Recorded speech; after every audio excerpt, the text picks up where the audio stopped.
Alors, comme on l'a vu précédemment, la convergence pourrait se faire, ou en tout cas des discussions en allant vers la convergence, pourraient se faire sur la base de valeurs qui sont propres à Québec solidaire et que le Parti québécois partage, ainsi que sur un partage raisonnable des circonscriptions qui garantissent une emprise de Québec solidaire sur le pouvoir qui serait exercé par l'Alliance. Mais il y a encore, évidemment, beaucoup de raisons de soucis, d'inquiétudes qui sont partagées par plusieurs membres de Québec solidaire. Et j'avais envie, peut-être pour démystifier un peu ce vers quoi on s'embarque en dialoguant avec le Parti québécois, tracer un genre d'itinéraire qui, vous allez le voir, est peut-être pas autant parsemé d'embûches qu'on pourrait le penser, mais qui, à mon sens, est peut-être un peu plus parsemé d'opportunités. Alors concrètement, au Congrès de Québec solidaire des 19, 20, 21, 22 mai prochains, on va être appelé à se prononcer sur trois propositions. Les propositions A, B et C. Je vais commencer par la proposition C parce qu'elle est plus simple et consiste tout simplement à reporter au Congrès de l'automne prochain le vote sur cette question-là. Je crois que c'est une mauvaise idée et que, en quelque sorte, ça nous mènerait trop proche des élections pour permettre une quelconque convergence. Il y a l'option A qui consiste à accepter de faire la convergence, mais pas avec le Parti québécois. Donc, je pense aussi qu'à ce moment-là, ça va être beaucoup plus dur d'entraîner tous les autres groupes sociaux dans l'aventure. Et celle que je préconise, évidemment, je vous l'ai dit précédemment, ce serait plutôt l'option B, euh, sur la base de critères qui correspondent aux valeurs et aux aspirations de Québec solidaire. Si l'option B est adoptée, il y a deux propositions.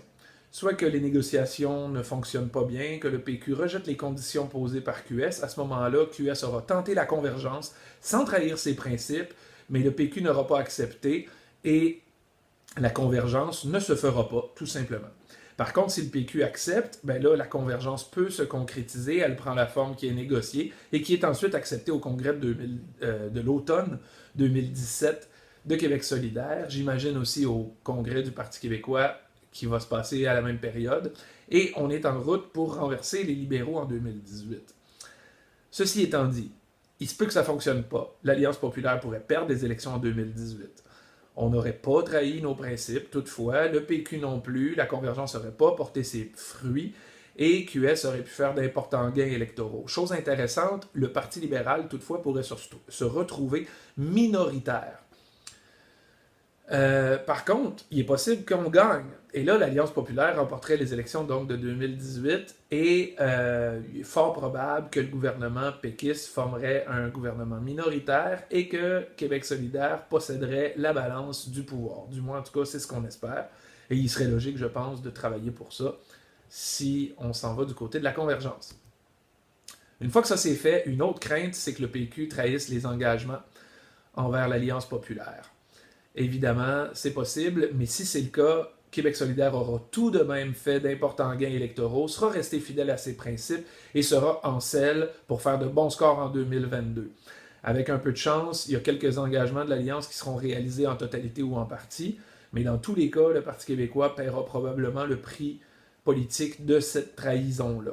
Par contre, si l'Alliance populaire fonctionne et que le Parti québécois reste fidèle à ses engagements, Québec solidaire va faire d'importants gains électoraux, les engagements de l'Alliance pourront se voir réalisés. Et je pense que tout ça pourrait contribuer à ce que le Québec soit un endroit où il fait mieux vivre. Donc, comme on le voit, la convergence, les alliances, le fait d'entamer un dialogue avec le Parti québécois nous ouvre vers un chemin parsemé d'opportunités. Et je pense que dans tous les cas de figure, si on vote pour l'option B, ensuite, la plupart des éléments qui suivent profitent à Québec solidaire et, in extenso, à l'ensemble du Québec. Alors, comme on le voit, le chemin qui se dresse devant nous, si on accepte le dialogue, c'est un chemin qui est parsemé, comme je le disais, d'opportunités. Et je pense que ça peut valoir le coup d'essayer. Ne serait-ce que pour voir jusqu'où ça nous mène. Mais dans tous les cas, Québec solidaire reste Québec solidaire. Et c'est ça qui est important de se rappeler.